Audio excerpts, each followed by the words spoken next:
if somebody can identify what their payoff is, where they really can figure out, I'm doing this repeatedly and my payoff is I don't have to work, or I don't get held accountable for this, or I'm escaping accountability over here, or I get attention or sympathy, or if they can figure out what their payoff is, and they can then control that, whether it's for themselves or their kids or whatever. If you control the currency, then you can control the behavior.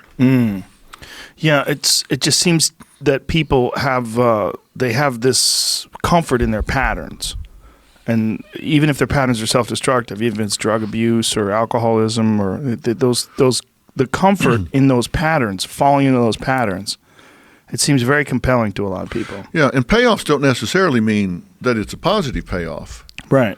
I mean, a payoff for taking heroin is you get high, and so you're high for a while. That's not a positive payoff, but it's a payoff. Right. And if you get high and so you don't get a job and you don't take care of your kids, that's a payoff that you're not doing things that you need to do that you should be accountable for. It's a pathological payoff, but it's a payoff nonetheless. And so that does reward you, even though it's a pathological payoff. It's a pathological thing. You call it a reward.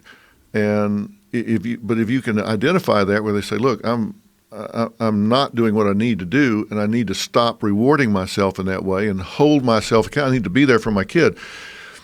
I tell my kid I'm going to be there every day, and I don't show up because I'm high on drugs, then I need to stop doing it. I need to not let myself get away with that, and instead require myself to show up for the kid when I say I will. And then you see what's in the kid's eyes, you share the experience with them. Now that becomes your payoff, so then you'll start showing up for your kid. Yeah. How many people take your advice?